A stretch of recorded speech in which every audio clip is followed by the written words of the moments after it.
We live in a digital world. As time passes on, so do old practices. Photographers, who needs them when you've got a selfie stick? Hey guys, how are you all doing today? Friends, We look at the selfie. family, Would you guys like to get into our selfie? strangers, and even newcomers to the hashtag selfie era. All capturing moments with the simple click of their finger. But first, let me take a selfie. Everyone's a photographer these days. It's easy. One tap, one image, Hi.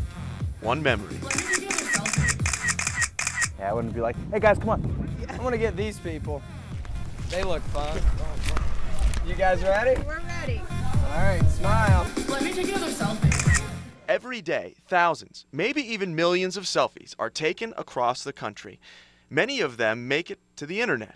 It's almost like we've never seen a mirror before. But what about looking outwards? Are there still lenses out there that have maintained their curiosity?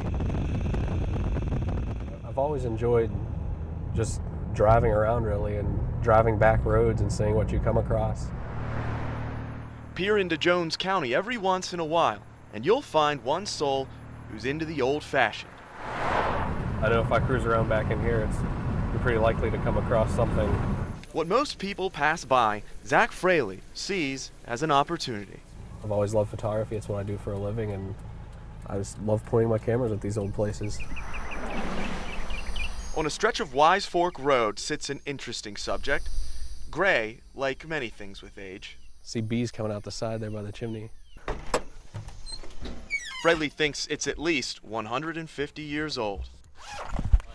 I'm just trying to find the best way to kind of display what this house is all about. There are many things forgotten on North Carolina roads. Fraley hopes to uncover them. I was told back in the day this was called the Trent Road, and this was the main route from New Bern to Kinston before 70 was built. And I've also been told this house is pre-Civil War, so if you put the parts together, that means when troops marched from New Bern to Kinston during the Civil War, they would have gone right past the front porch of this house. But how does he know? How can you find out information about something so old that seemingly even time has forgotten? I call my page Forgotten NC, and some people, I'll occasionally get a comment and say, hey, this place isn't forgotten to me. It's kind of offensive. But that's not what I mean at all. His photos make it to the same place as many selfies, Facebook, and his blogs. Usually I'll pick and choose through a couple of my favorites and post them up pretty quickly on social media. Forgotten NC and the Uprooted Photographer. Let's go with one of these. These are my favorite ones. Fraley isn't even from these parts, but still, he has a fascination for the buildings in the East. Sometimes you stumble on a place like this that a lot of people hold near and dear to their heart. But he hears plenty. This person replied, this is my grandparents' store. When he posts about a structure that appears abandoned. This person replied, my favorite breakfast was a smoked sausage sandwich and a Mountain Dew. Their hamburgers were out of this world. It's always amazing to hear what they have to say to go along with the photos I take. That's one of my favorite parts of it, is just hearing this firsthand history from the people who actually lived it. Or even history that's been established. The original dam here was actually built in the 1700s by hand.